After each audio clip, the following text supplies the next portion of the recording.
Lagi saya ucapkan selamat datang, selamat bergabung bagi Bapak Ibu Saudara sekalian yang sudah hadir di Zoom maupun lewat YouTube.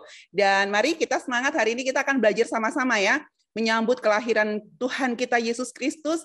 Mari secara detail kita pelajari tentang kelahirannya, bukan karena kita sudah biasa mendengar tentang kelahirannya sejak kita dari kecil mungkin di sekolah minggu, atau hanya dari khotbah-khotbah di gereja, kita secara sudah mengetahui tentang Natal ini sehingga kadang-kadang kita tuh sering mengabaikan hal-hal detail yang ada di dalam peristiwa Natal ini ya. Oleh karena itu, untuk kita mempersiapkan hati kita menyambut kelahirannya, Yayasan Lembaga Sabda sangat ingin kita semua belajar mengenai satu kisah Natal yang disampaikan oleh seorang penulis yang sangat luar biasa, ya, penulis kita yang sangat luar biasa, dan kita akan lihat dari Bedah Natal menurut Lukas. Saya akan share screen terlebih dahulu ya. Oke, apakah sudah terlihat?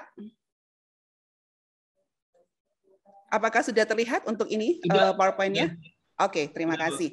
Ya, seperti yang Bapak Ibu Saudara sekalian ketahui, pada hari ini kita sudah memulai memasuki untuk diskusi Bedah Natal menurut Lukas. Tetapi sebelumnya dari Divisi Biblical Engagement akan memberikan terlebih dahulu training untuk bagaimana kita bisa menggali bersama, dan juga kita akan belajar latar belakang dari kitab Lukas ini khususnya tentang bagian dari kisah Natalnya, supaya ketika kita melakukan penggalian, kita bisa betul-betul melakukan penggalian dengan lebih tepat.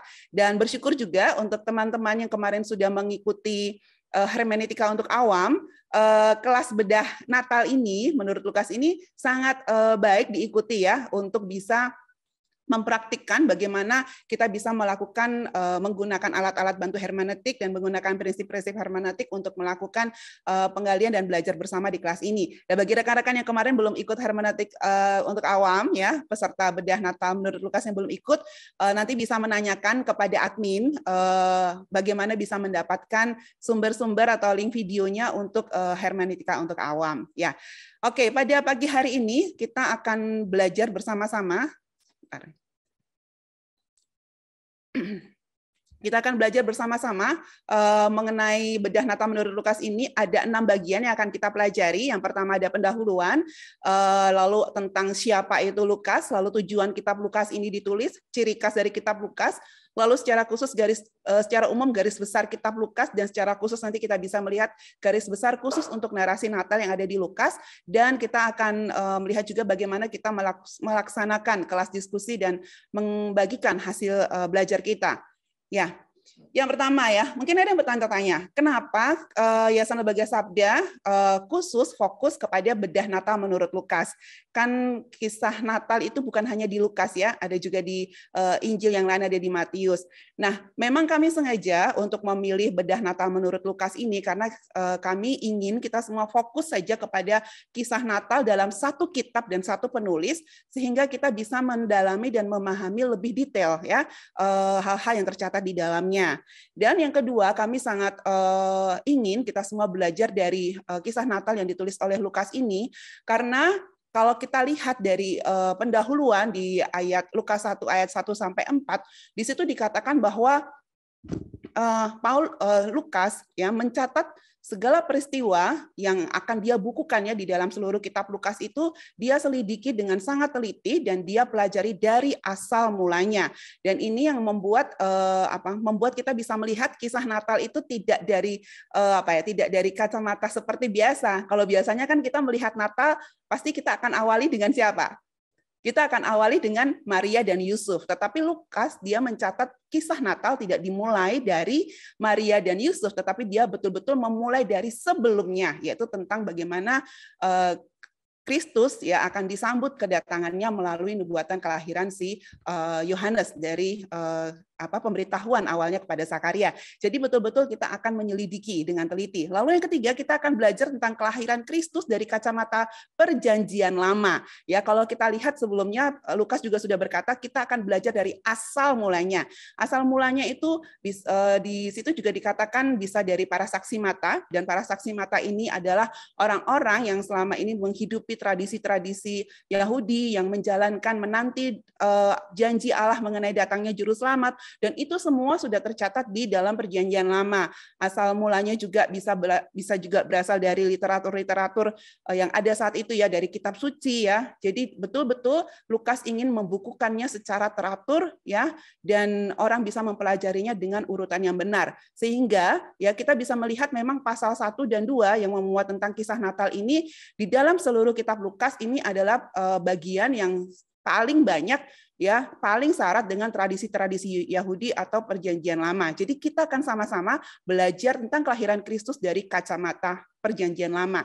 Dan istimewanya lagi, kenapa kami ingin mengadakan training untuk bedah Natal menurut Lukas ini, karena kitab ini khusus ditulis juga untuk orang non-Yahudi, walaupun ini untuk keseluruhan orang percaya ya, tetapi memang khusus untuk orang non-Yahudi. Karena apa? Lukas sendiri adalah satu-satunya penulis Alkitab yang berasal dari non-Yahudi. Jadi kita bisa berkata ya, kita saat ini bersama-sama dengan Lukas berangkat dari sudut yang pandai, dari sudut yang sama, yaitu bukan dari kalangan atau kalangan orang Yahudi ya, atau yang sudah mempelajari terlebih dahulu tentang tradisi-tradisi yang dilakukan oleh mereka. Jadi itu adalah satu semangat kami untuk kita bisa belajar bersama-sama mengenai kitab Lukas ini ya, khususnya untuk Natal Kristus. Nah, lalu siapakah Lukas ini ya? Ya, ini sebelum kita tahu ya, belajar menggali ya, kita biasanya harus mengetahui dulu sumbernya. Dan sumbernya pasti adalah dia yang membuat, dia yang menulis. Yang menulis ini adalah Lukas. Lalu siapakah Lukas? Dari berbagai referensi yang saya dapatkan, Lukas di sini adalah seorang Yunani ya, yang bertobat.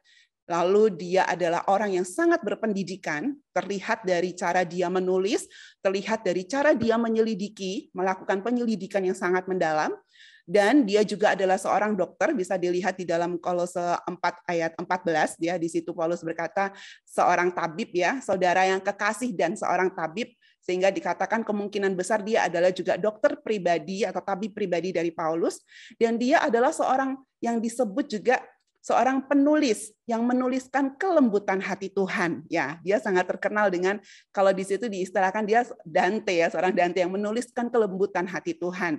Lalu dari sisi pelayanan, Lukas ini sendiri adalah salah satu rekan sekerja Paulus yang terkasih dan setia. Paulus menyebutkan namanya ya, ada di 2 Timotius 4 ayat 11, lalu di Filemon 1 ayat 24. Dia juga adalah penulis Lukas dan penulis dari Kisah Para Rasul, 2 kitab di dalam Perjanjian Baru, dan dia adalah orang yang setia ya, ikut dalam perjalanan misi Paulus yang kedua. Dia juga dikenal sebagai orang yang rendah hati dan disiplin.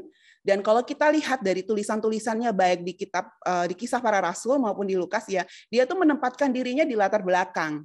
Kalau dia menggunakan kata kami ya, itu menempatkan dirinya di situ. Dia tidak menyebut namanya langsung ya, tetapi dia menempatkan dirinya di latar belakang sehingga tidak terlihat siapa dia ya. Tetapi semua sorotan tulisannya akan dia arahkan kepada tema besar. Tema besarnya siapa? Yaitu Kristus. Jadi kita bisa melihat betapa luar biasanya Lukas menyelidiki dan berusaha agar Kristus ini, kabar baik yang diberitakan ini, itulah yang terlihat dari setiap tulisannya.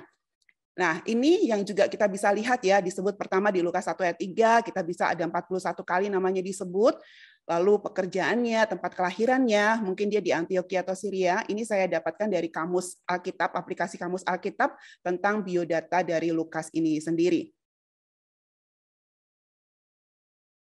Oke, nah ini kalau di sini, ini di atas ini gambar Lukas sedang menulis ya, Lukas sedang menulis ini dari comic.app, nanti bisa diikuti juga ceritanya di comic.app. Lalu ini adalah saya ambil dari film tentang Rasul Paulus, di mana saat itu Lukas sedang mengunjungi Paulus di dalam penjara di Roma.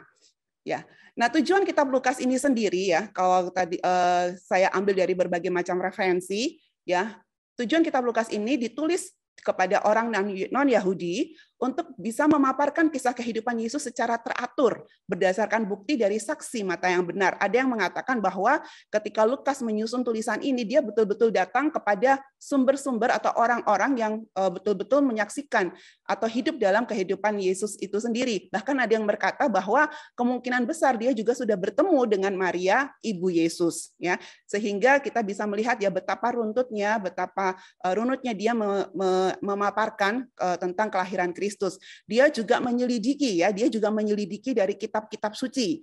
Ya, ada salah satu bagian yang sangat memberi penekanan lagi ya ke bahwa si Lukas ini sangat berhati-hati dalam menyelidiki dan selalu berkiblat kepada kitab suci atau perjanjian lama, yaitu dalam peristiwa ketika ada dua orang dalam perjalanan dia ke Emmaus, lalu ketika Yesus menceritakan tentang kisah yang sudah mereka pernah dengar dari kitab suci, dari situlah mata mereka terbuka, ya kan? Nah, di sini Lukas merujuk lagi ke kitab suci, dan berarti ini adalah juga salah satu sumber dari sumber-sumber penelitian, yaitu dari Perjanjian Lama. Dan dari kitab Lukas ini, Lukas ingin menyatakan bahwa Yesus adalah juru selamat bagi semua keturunan Adam, bukan hanya untuk orang Yahudi, ya, tapi untuk semua keturunan Adam, terlihat dari silsilah Kristus yang dia ambil dari garis keturunan dari Maria sampai nanti ujungnya dia kepada Adam, ya, langsung kepada Adam, tidak berhenti sampai ke di Abraham saja, tetapi dia sampai di Adam, ya. Lalu agar orang Kristen mengenal Yesus sebagai manusia sejati, suci, sederhana, dan tulus sebagai teladan hidup kekristenan, karena begitu banyak tulisan-tulisan peristiwa-peristiwa di dalam kitab Lukas mengenai bagaimana Yesus mengasihi orang yang lemah, orang yang tersingkirkan dalam masyarakat, dan orang yang sangat rendah hati, ya.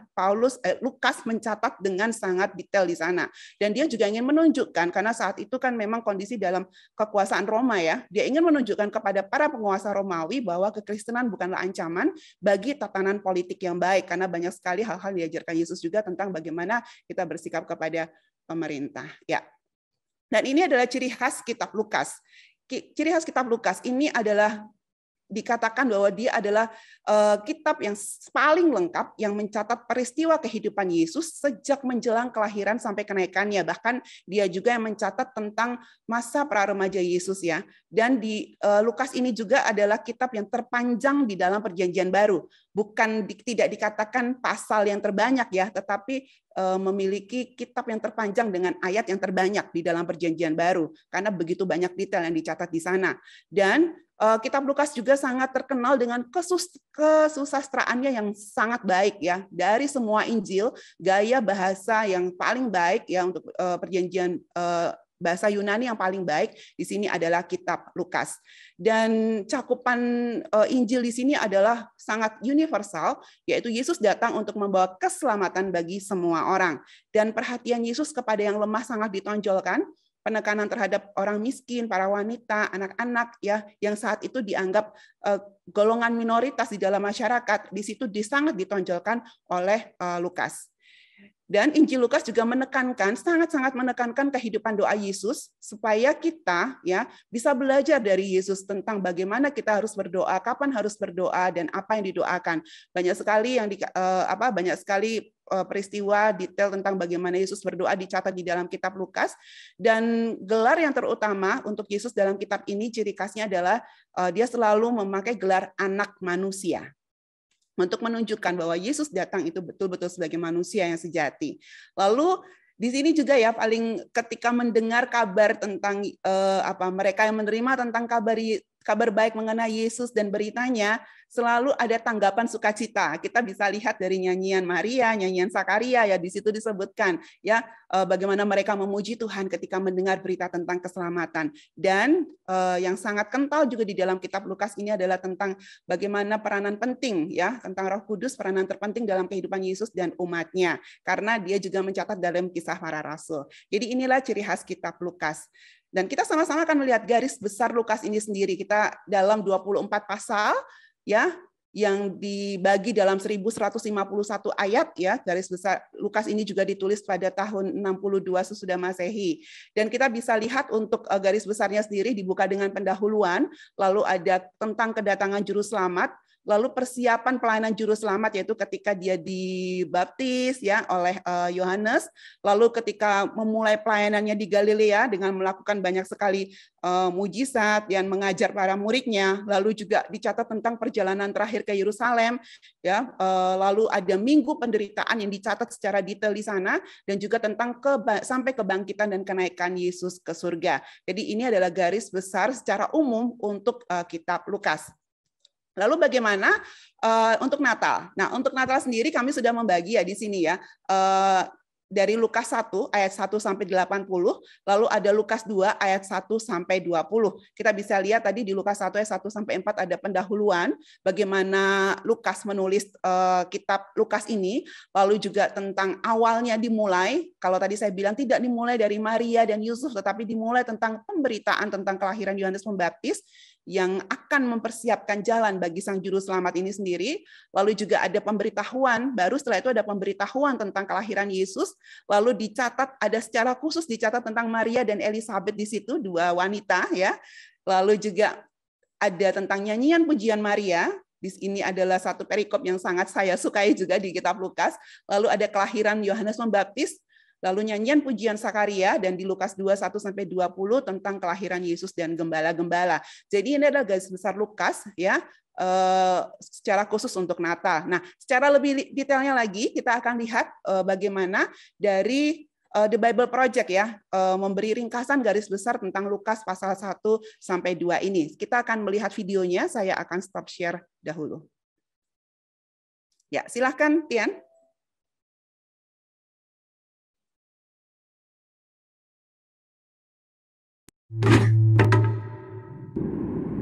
Injil Lukas. Lukas menyelidiki banyak saksi mata di era awal kehidupan Yesus dan kemudian menyusun catatan ini. Dan kisahnya berawal di perbukitan di Yerusalem yang oleh para nabi dikatakan sebagai tempat di mana Allah akan datang untuk membangun kerajaannya di seluruh bumi. Di kota ini ada sebuah bait suci yang dikelola oleh para imam, dan salah satu di antaranya, Sakaria, sedang bekerja di sana saat ia mendapat penglihatan yang membuatnya takut. Seorang malaikat datang dan berkata bahwa ia dan istrinya akan memiliki seorang anak laki-laki. Apa maksud dari semuanya ini? Nah, disebutkan bahwa Sakaria dan istrinya sudah sangat tua. Mereka tidak pernah bisa memiliki keturunan. Dan Lukas sedang membandingkan kisah ini yang mirip dengan kisah Abraham dan Sarah, nenek moyang Israel. Karena mereka juga sudah sangat tua dan tidak pernah bisa memiliki keturunan. Namun demikian, Allah memberi mereka seorang anak laki-laki yang bernama Ishak, yang mengawali seluruh kisah bangsa Israel. Dan Lukas menyiratkan bahwa Tuhan akan melakukan sesuatu sepenting itu bagi bangsa ini sekali lagi. Malaikat itu mengatakan kepada Sakaria untuk menamai anaknya Yohanes. Kemudian dia mengatakan bahwa anak laki-laki itu akan memenuhi sebuah janji dari para nabi kuno Israel, bahwa suatu saat seseorang akan datang untuk mempersiapkan bangsa Israel bertemu dengan Allah mereka, ketika dia datang untuk memerintah di Yerusalem. Karena saat ini, Yerusalem berada di bawah pemerintahan bangsa Romawi. Ya, Yerusalem dipimpin oleh seorang pria bernama Herodes yang merupakan raja boneka dari kekaisaran Romawi. Sehingga orang-orang Yahudi tidak menginginkan apapun selain kemerdekaan dan memiliki pemerintahan sendiri di tanah yang mereka miliki. Jadi ini kabar yang sangat mengejutkan. Semuanya akan segera berubah. Tuhan sedang dalam perjalanan. Tetapi dengan cara apakah ia akan datang? Nah, untuk mengetahuinya, Lukas membawa kita keluar dari Yerusalem ke sebuah kota kecil di perbukitan yang terletak di daerah terpencil bernama Galilea. Di sanalah kita temui seorang perempuan yang bernama Maryam, atau kita menyebutnya Maria. Dia telah bertunangan dan siap untuk menikah. Lalu seorang malaikat datang kepada Maria dan berkata bahwa dia akan memiliki seorang anak laki-laki. Dan dia harus menamainya Yesus, yang dalam bahasa Ibrani berarti Tuhan menyelamatkan. Dan anak itu akan menjadi seperti Raja Daud yang akan memerintah umat Allah untuk selamanya. Kemudian Maria bertanya, Oke, bagaimana mungkin hal itu terjadi? Karena aku adalah seorang perawan. Maria diberitahu bahwa Roh Kudus yang sama yang membawa kehidupan dan cahaya dari kegelapan dalam Kejadian pasal 1 akan membentuk kehidupan di dalam rahimnya. Allah hendak mengikatkan dirinya kepada kemanusiaan melalui pembuahan dan kelahiran Mesias. Jadi, Maria berubah dari seorang dari tempat terpencil yang tidak dikenal menjadi calon ibu dari seorang raja? Tepat sekali. Bahkan dia menyanyikan sebuah lagu tentang bagaimana pembalikan status sosialnya menunjuk pada pergolakan yang lebih besar yang akan terjadi.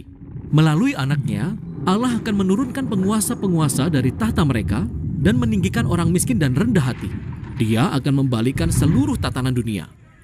Jadi saat Maria hamil tua, dia dan tunangannya, Yusuf, harus pergi ke Bethlehem. Ya, waktu itu ada sebuah keputusan di Kekaisaran Romawi tentang pajak baru. Sehingga semua orang harus mendaftarkan seluruh anggota keluarganya di kota itu. Ada begitu banyak pengunjung di Bethlehem, sehingga mereka tidak dapat menemukan tempat untuk menginap. Sehingga satu-satunya tempat yang mereka bisa temukan untuk menginap adalah tempat binatang tidur. Nah, tidak jauh dari situ, ada para gembala dengan ternak-ternaknya. Dan seorang malaikat datang dan tentu saja itu sangat menakutkan bagi mereka. Tapi mereka disuruh merayakannya karena malam ini di Bethlehem, seorang penyelamat telah lahir. Ya, mereka diperintahkan untuk pergi dan mencari bayi ini. Mereka akan tahu bahwa itu adalah Mesias karena dia akan dibungkus dan diletakkan di palungan makan yang kotor. Ya, dan itu sangat kotor. Sungguh kotor. Kemudian gembala-gembala ini yang juga tidak terlalu bersih, pergi dan menemukan Yesus yang baru lahir di tempat yang benar-benar suram ini. Dan mereka sangat bergembira. Mereka pulang ke rumah dan bertanya-tanya, apa yang akan terjadi setelah ini? Dan semua ini sungguh aneh. Maksud saya, jika Allah benar-benar datang untuk menyelamatkan dunia, ini bukan sebuah cara kedatangan yang kita pikirkan. Lahir di kandang binatang dari seorang perempuan muda dan dirayakan oleh gembala-gembala yang tidak dikenal. Tepat sekali. Maksud saya dalam kisah Lukas, semuanya serba terbalik. Dan itulah intinya. Dia menunjukkan bagaimana kerajaan Allah pertama kali dinyatakan di tempat-tempat kotor di antara orang miskin.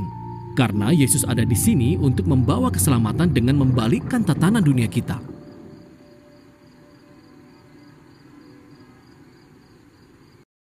Iya, wow, dari video ini kita bisa melihat ya betapa kisah Lukas ini sangat berkaitan erat dengan nubuatan-nubuatan yang sudah dikatakan oleh para nabi sebelumnya di dalam Perjanjian Lama.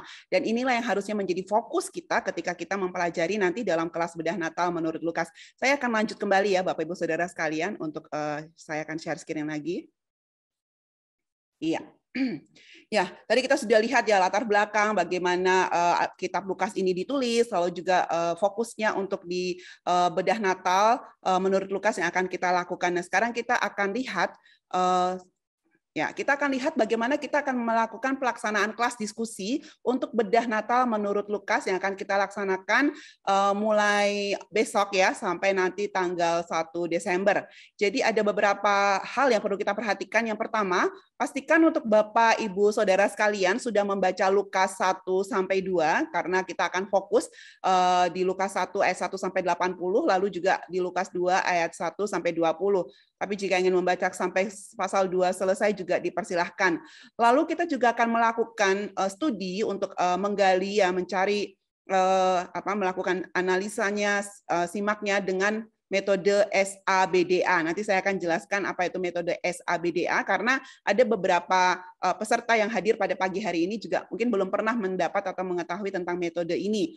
Lalu setelah itu nanti di dalam kelas diskusi kita akan bersama-sama membagikan ya satu ayat atau ayat-ayat kunci yang akan kita gali. Lalu kita perlu di tahap berikutnya adalah dari ayat yang kita gali tersebut, kita perlu mencari referensinya di dalam Perjanjian Lama. Lalu setelah itu kita akan sharingkan, ya kita catat dulu apa yang kita pelajari dari Perjanjian Lama tentang ayat yang dipilih, ya ayat yang sudah kita gali. Lalu setelah itu kita sharingkan hasil belajar kita dalam grup dan kita juga sharingkan aplikasinya. Paling tidak ini adalah komplit ya untuk bagaimana kita bisa melakukan bedah Natal menurut Lukas yang dilakukan secara pribadi terlebih dahulu, lalu mulai di ayat 3 sampai di tahap 3 sampai 6 itu kita akan lakukan bersama-sama di dalam grup. Ya. Nah, ini kita melakukan studi dengan metode SABDA terlebih dahulu. Secara pribadi kita bisa lakukan metode PA ini sebelum nanti kita akan sharingkan hasil PA kita di dalam grup ini ya, grup belajar. SABDA sendiri adalah singkatan dari simak, analisa, belajar, diskusi. Ini mencakup tentang doa dan dialog dan aplikasi. Ya, metode ini akan difokuskan untuk bisa melihat dari Lukas 1 ayat 1-80 dan Lukas 2 ayat 1-20. Sekali lagi kita tekankan dari kacamata Perjanjian Lama karena sama seperti dengan Lukas ya, sama-sama kita akan menyelidiki seperti cara Lukas menyelidiki yaitu dari asal mulanya ya bagaimana hal ini terjadi dan itu asik banget Bapak Ibu Saudara sekalian karena saya juga sudah praktik ya dan bisa melihat kekayaan yang luar biasa ketika kita menyelidiki dari asal mulanya. Lalu dalam prosesnya kita perlu memperhatikan ya ketika kita melakukan metode SABDA ini kita perlu memperhatikan sidik jari Perjanjian Lama di dalam setiap ayat atau perikop yang bisa terlihat dari budayanya atau tradisinya, perkataannya, kutipan-kutipannya, janji atau nubuatan yang ada di dalamnya, bahkan dari benda-benda yang ada di dalam ayat-ayat tersebut ya, itu kalau ada yang memang itu dari tradisi Ibrani atau tradisi Yahudi, itu merupakan sidik jari perjanjian lama, lalu juga mungkin ada tipologi atau gambaran, temanya ya, ekspresinya, peristiwa dan sebagainya atau dalam segalanya, carilah dan perhatikanlah sidik jari perjanjian lama di dalam setiap ayat atau perikop ya. Nah, di sini sangat penting ketika kita melakukan studi dengan metode SABDA, bagi teman-teman yang sudah mengikuti kemarin ya kelas hermeneutika untuk awam, silakan gunakan alat-alat dan prinsip-prinsip hermeneutika ketika kita melakukan studi dengan metode SABDA ini. Dan sebelum kita sharekan ke dalam grup, jangan lupa untuk mencatat hasilnya terlebih dahulu ya. Nah, setelah itu, ini adalah rincian tentang SABDA tersebut yang perlu kita lakukan di dalam ketika kita melakukan studi secara pribadi terlebih dahulu. Jadi dalam S itu adalah simak ya. Dengan simak itu kita membaca bisa dengan mendengar atau menonton atau kita lakukan tiga-tiganya Lukas 1 sampai 2. Bisa kita baca, dengar, nonton berulang-ulang dari berbagai versi ya, sampai kita memahami, sampai kita mengerti, sampai kita bisa mendapat gambaran besarnya. Dan jangan lupa ketika kita melakukan simak itu kita lakukan di sini saya bilang kita lakukan 2S. Karena apa? Kita memakai 2 topi. Ketika kita membaca atau menyimak ya, kita gunakan sudut pandang sekarang yang kita ketahui dari apa yang kita baca, lalu kita gunakan juga dari sudut pandang orang Yahudi yang setia pada zaman itu. Jadi jangan lupa gunakan 2 topi ya. Lalu ketika kita melakukan analisa, lakukan juga 2A istilahnya ya, lakukan 2 kali. Selidiki latar belakang, cari referensi, catatan ayat, kamus dan sebagainya dari kacamata asal mulanya. Ya, kita biasanya baca dulu perikop yang saat itu mungkin menjadi bagian atau jadwal hari itu, dibaca dulu lalu kita cari berdasarkan ayat tersebut ya latar belakang kenapa ada cerita ini ya, kenapa ada kejadian ini. Lalu setelah itu kita mundur sedikit ya untuk kita melihat dari kacamata PL. Itu juga bisa didapatkan dari referensi ayat-ayat kamus dan sebagainya ya. Kita bisa melihat dari cerita-cerita Bapak leluhur nenek moyang orang Israel, atau kita bisa melihat dari mata perjanjian Allah mengenai janji yang akan sedang digenapi dari perikop yang sedang kita pelajari. Nah, setelah kita melakukan simak dan analisa, menyelidiki segalanya dengan seksama, mencatat hasilnya, apa yang kita dapatkan, mulai kita mohon kepada Tuhan ya, bagaimana kita bisa belajar dari fakta-fakta yang sudah kita dapat dari simak dan analisa ini. Ya, simpulkan apa relevansinya antara peristiwa Natal yang adalah penggenapan dari perjanjian lama tersebut dengan kita saat ini. Apa perintah Tuhan yang Tuhan ingin kita lakukan? Nah, setelah kita menuliskan ya, mendapatkan hasil belajarnya, mari kita doakan hasil belajar tersebut ya agar Tuhan menolong kita supaya kita dapat lebih mendalaminya, dan yang paling penting adalah kita dapat melakukannya. Dan bagikan hasil belajar Anda di dalam kelompok kelas-kelas diskusi. Jangan lupa juga untuk membagikan aplikasinya. Kemarin yang sangat penting di dalam kelas hermeneutik ya. Ketika kita bisa menafsirkan firman Tuhan sepintar apapun, setepat apapun, tetapi jika kita tidak melakukannya, itu akan sia-sia saja. Jadi jangan lupa untuk aplikasinya. Ya, ini adalah format penggalian yang akan dilaporkan dalam kelas diskusi. Akan ada 4 bagian. Yang pertama, silahkan mencatat ya, ayat, ya, pilih ayat 1 atau 2 ayat dari perikop yang ingin digali lebih lanjut. Misalnya hari ini besok kita akan dari Lukas 1 sampai Lukas 1 ayat 1 sampai 25 ya. Kita bisa pilih, mungkin nanti akan saya berikan contoh ya, 1 ayat misalnya dari Lukas 1 ayat 5 ya. Itu akan kita gali lebih lanjut. Nah, lalu cari hubungan dengan perjanjian lama dari ayat yang kita pilih tersebut. Ya, cari ayat-ayat dari perjanjian lama sehubungan ayat yang dipilih. Bisa dari referensi silang, ya, bisa juga melihat topik-topiknya, bisa melihat dari ensiklopedia, mungkin ada benda-benda sehubungan dengan perjanjian lama, ada nubuat, ya, dan bisa juga kembali lagi ke pengantar kitab. Silahkan nanti bisa mencari hubungannya dengan perjanjian lama. Lalu yang ketiga, catat apa pelajaran dari perjanjian lama tentang ayat yang kita pilih. ya, catat hasil belajarnya dari hasil analisanya tadi kita catat dan itu kita sharekan di dalam kelas. Jangan lupa nanti juga di-sharekan juga untuk aplikasi praktis dalam hidup kita. Ini yang terpenting. Dan harus secara pribadi. Biasanya kan kita kalau menuliskan aplikasi itu banyak masalah di sini ya, karena bukan menyatakan komitmen pribadi kita, tetapi masih lebih lagi kepada mengajar gitu ya. Jadi seharusnya kalau aplikasi itu harus dimulai dengan saya akan. Jadi aplikasi itu adalah secara pribadi ya. Jangan lupa untuk dibagikan di dalam grup diskusi.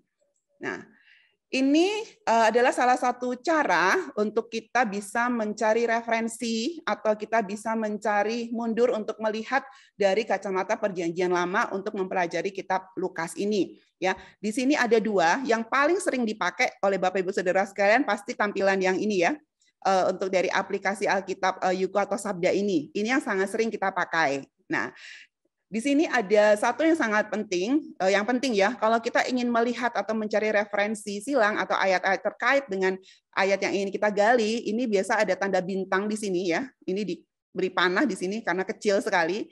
Begitu diklik akan keluar pop up ya, ayat yang berhubungan ya dengan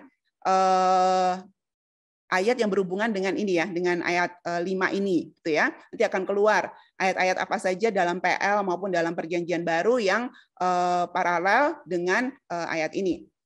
Nah, lalu di sini ketika kita juga ingin mencari ya, di sini kan kita lihat ada Herodes, ada Sakaria, rombongan Abia, ini semua kan sidik jari Perjanjian Lama ya. Ketika kita klik untuk bisa membuka kamus, biasanya nanti akan ada garis bawah di dalam sini ya.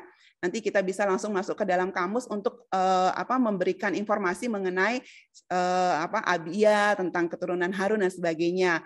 Lalu cari juga ini ada Allah, ini kan di Perjanjian Lama itu sangat kental ya dengan bagaimana umat Israel juga harus mengenal Allahnya.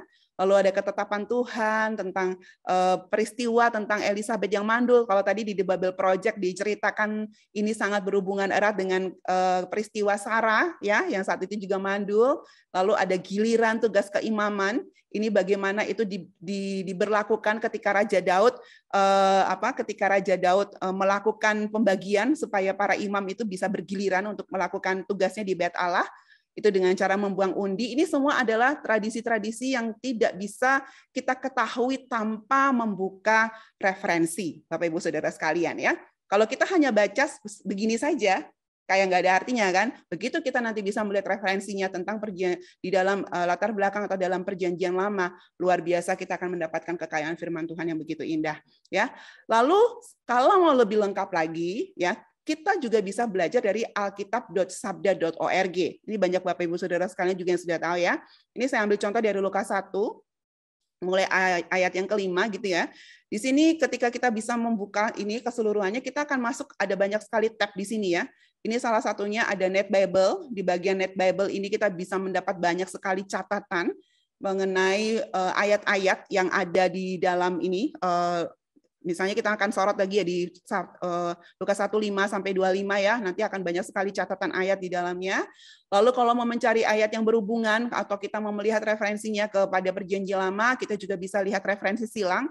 Ya semua akan dipaparkan, itu lengkap sekali ayat-ayat yang berhubungan dengan ayat yang sedang kita gali.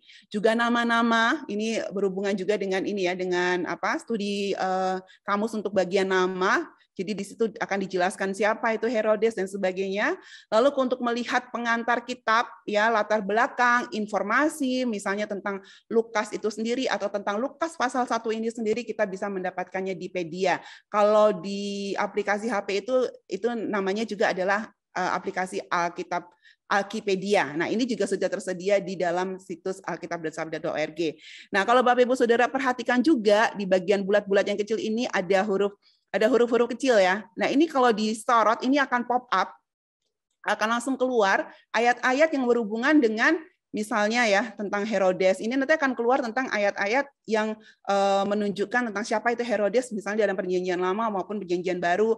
Lalu juga bisa keluar juga catatan-catatannya ya, catatan-catatan yang mendukung tentang data-data ini. Jadi akan sangat-sangat menolong ketika kita menggunakan alat bantu baik dari aplikasi Alkitab Sabda atau Yuku ini maupun yang lebih luar biasa lagi dari alkitab.sabda.org. Kita akan mendapatkan kekayaan yang luar biasa, bahkan bisa sampai seharian keasikan di sini. Begitu Bapak Ibu Saudara sekalian, ya.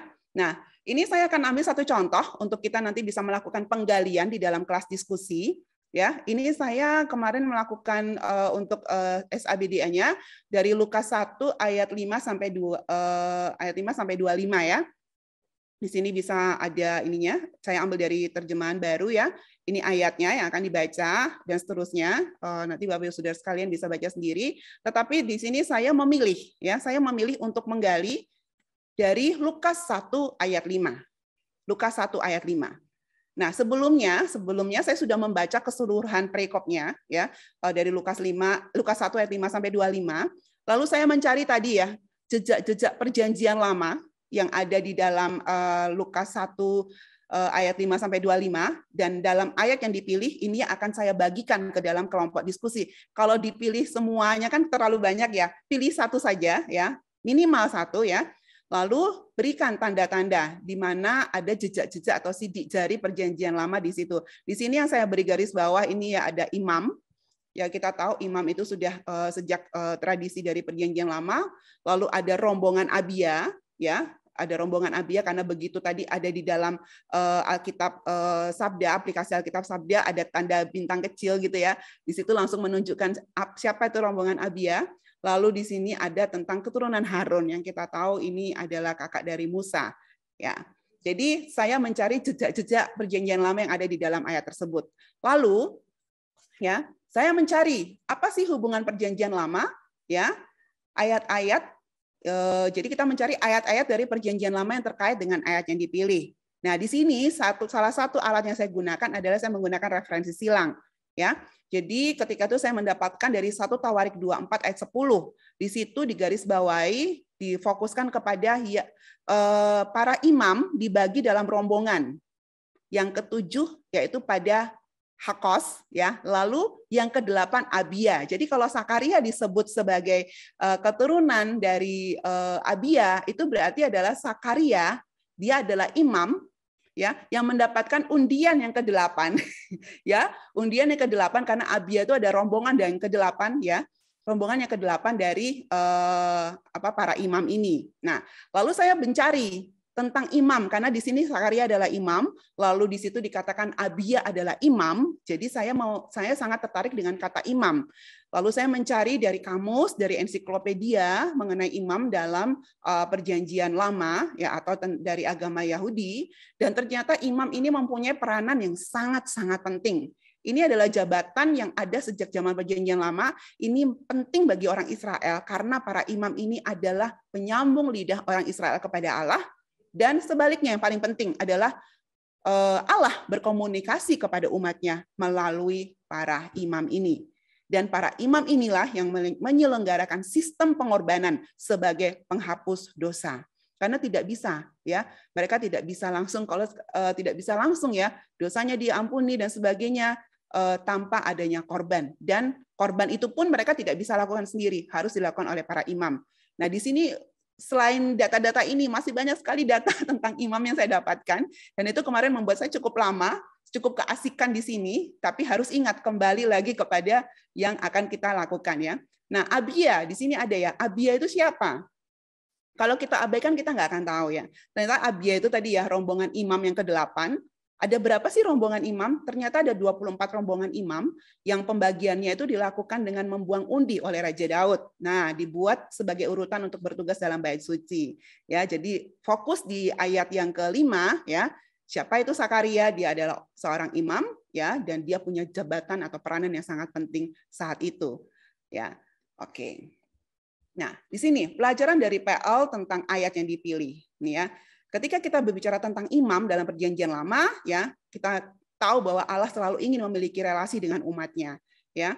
Lalu tapi karena dosa, relasi itu memerlukan pengorbanan dan perantara, sehingga kita PL mencatat banyak sekali aturan-aturan bagaimana supaya umatnya dapat dimungkinkan untuk bisa tetap berelasi dengan Tuhan, dengan Allah, walaupun umatnya adalah umat yang berdosa. Karena Allah itu Maha Kudus. Dan tugas itu hanya bisa dilakukan oleh para imam dan harus terus dijalankan oleh orang Yahudi, bahkan sampai ketika kitab Lukas ini ditulis. Dan bersyukur ya ketika kita bisa melihat relevansinya dengan peristiwa kedatangan Kristus. Yesus lahir untuk menjadi imam besar bagi kita, menjadi penghapus dosa yang kekal, ya, apa yang diatur Allah dalam perjanjian lama yang dilakukan oleh para imam, di mana di sini Sakaria adalah yang melaksanakan tugas tersebut, dinyatakan Allah di dalam Kristus yang menjadi penebus dosa kita sekali untuk selamanya, sehingga kita dapat berelasi langsung dengan Allah kita. Bersyukur. Dan ini adalah aplikasi praktis yang ingin saya lakukan. Untuk aplikasi praktisnya bisa macam-macam ya, tetapi ini yang saat ini menjadi saat itu saya doakan, saya gumulkan bahwa saya mulai dengan kata saya ya. Saya berkomitmen untuk setia menjalankan panggilan Allah, karena bicara tentang imam di sini adalah tentang panggilan Allah ya. Saat ini saya mau setia, berjanji kepada Tuhan, menjalankan panggilannya sebagai hambanya, dan tidak menyerah dalam situasi yang sulit. Ketika kita belajar tentang Sakaria, ketika tadi kita melihat The Bible Project, visualisasi betapa sedihnya dia ya, dalam umurnya yang sudah tua, mungkin Tuhan tidak memberikan keturunan kepada dia, dan mungkin banyak hal yang dia hadapi karena dia tidak memiliki anak, tetapi dia punya jabatan seorang imam yang tetap harus dia lakukan. Ya, saya belajar untuk tidak menyerah dalam situasi apapun, situasi yang sulit, dan selalu percaya akan penyertaan Allah untuk terus melakukan panggilan Tuhan dalam hidup saya. Nah, seperti Sakaria menjalankan panggilan Allah baginya dengan setia, dan utamanya seperti Yesus yang taat akan perintah Bapaknya untuk menjadi imam besar bagi umatnya. Ini komitmen yang saya lakukan. Ya, jadi itu yang bisa kita bagikan nanti Bapak Ibu Saudara sekalian, contoh yang kita bisa bagikan nanti di dalam kelas diskusi. Nah, ini adalah jadwal kelas diskusi. Hari ini kita mendapatkan training, lalu besok kita akan masuk dalam bedah Natal Lukas dari Lukas 1 ayat 1 sampai 25. Lalu pada hari Jumat nanti akan ada Lukas 1 ayat 26 sampai 45. Lalu Sabtu, jangan lupa Bapak Ibu Saudara sekalian ya, Sabtu kita masih ada juga di Lukas 1 ayat 4 sampai 56. Lalu Minggu kita off dulu karena kita akan beribadah juga. Lalu Senin tanggal 29 kita lanjut dengan Lukas 1 57 sampai 80. Lalu Selasa juga kita akan masuk dalam Lukas 2 ayat 1 sampai 20 tentang kelahiran Kristus. Dan pada tanggal 1 Desember kita akan lakukan penutupan evaluasi dan penutupan kelas bersama melalui Zoom, dan bisa juga diikuti melalui YouTube. Jadi begitu Bapak Ibu Saudara sekalian ya. Selamat melakukan bedah Natal menurut Lukas. Dan mari semangat, jangan ada yang mogok di tengah jalan ya. Semangat karena akan begitu banyak kekayaan yang luar biasa, dan akan merasa kayak tidak bisa berhenti untuk menggali firman Tuhan melalui bedah Natal ini. Ya, terima kasih Bapak Ibu Saudara sekalian. Tuhan Yesus memberkati. Saya kembalikan kepada Bima.